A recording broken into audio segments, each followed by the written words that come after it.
Selamat siang, terima kasih atas kesempatan yang telah diberikan. Kami dari tim pemerintah akan menyampaikan mosi terkait Dewan ini mendukung peralihan permanen pendidikan tersier ke format daring. Saya akan memulai. Dalam era digital, kita dipaksa agar harus lebih efisien, adaptif, dan up to date di dunia teknologi sekarang ini. Kita pasti tidak mau tertinggal dengan kebutuhan zaman. Artinya, Dewan meyakini bahwa pendidikan tinggi di Indonesia saat ini seharusnya tidak lagi mengandalkan tatap muka dalam sistem belajar mengajar, tetapi mencari cara yang jauh lebih efisien dan sistematis untuk jangka panjang dan hemat tentunya. Di sini Dewan akan memberikan beberapa alasan kuat. Yang pertama, efisiensi waktu dan biaya. Tentunya waktu dan biaya itu menjadi salah satu hal yang banyak dipertimbangkan bagi anak-anak yang ingin memilih universitas atau kampus. Dan waktu dan biaya ini dapat dibagi lagi ke waktu yang dibutuhkan untuk jarak tempuh dan pembagian yang lebih merata. Waktu yang dibutuhkan untuk jarak tempuh ini tentunya juga salah satu alasan yang banyak dipertimbangkan orang. Bagaimana dengan orang-orang yang tinggal di daerah yang terpencil ataupun yang jaraknya memang sangat jauh dari sebuah universitas atau kampus. Waktu itu sangat penting, jadi harus dimanfaatkan sebaik-baiknya.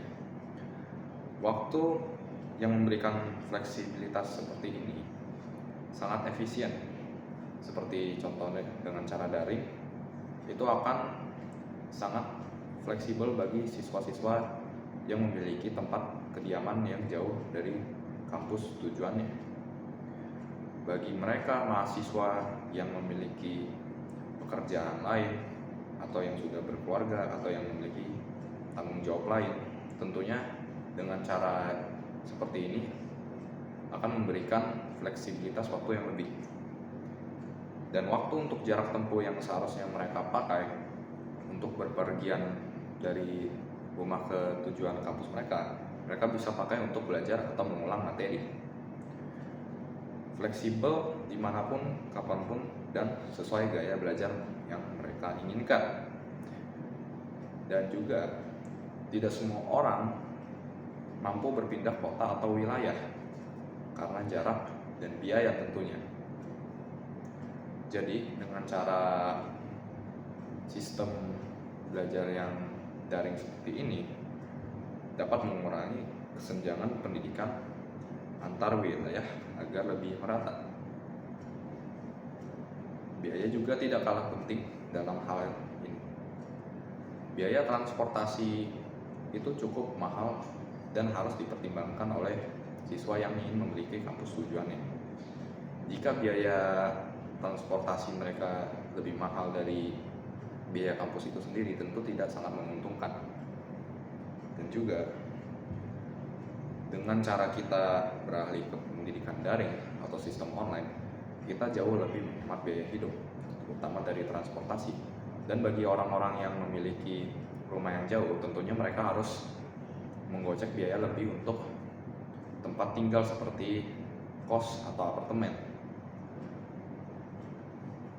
Maka saya bisa menyatakan di sini bahwa solusi jangka panjang untuk biaya pendidikan tinggi. Yang kedua adalah mempersiapkan atau menghadapi era digital di saat nanti. Jadi mahasiswa-mahasiswa sekarang yang daring itu diharapkan lebih bersiap untuk bekerja di masa era digital nanti dan lebih inovatif. Jadi di masa nanti ketika semuanya sudah memakai serba digital, jadi mahasiswa harus dipaksa untuk bisa mengikuti era tersebut. Dan agar mahasiswa juga terbiasa menggunakan tools-tools yang ada dan meningkatkan skill mereka dengan beradaptasi di dunia era digital. Hal berikutnya yang ingin saya bawakan adalah ramah lingkungan. Jadi kita tahu tentunya transportasi sekarang ini yang sangat bisa diandalkan adalah bus dan kendaraan bermotor seperti mobil dan motor. Kita tahu bahwa kendaraan-kendaraan seperti itu banyak mengeluarkan gas karbon yang tentunya sangat tidak baik bagi pernafasan dan lingkungan sekitarnya. Jadi dengan cara daring seperti ini dapat mengurangi jejak karbon yang dimana itu sangat menguntungkan dan tentunya ramah lingkungan dan lebih berkelanjutan bagi masa depan. Hal selanjutnya yang ingin saya bawa adalah ketahanan sistem. Di sini saya akan mengambil satu contoh kasus seperti pada masa COVID-19.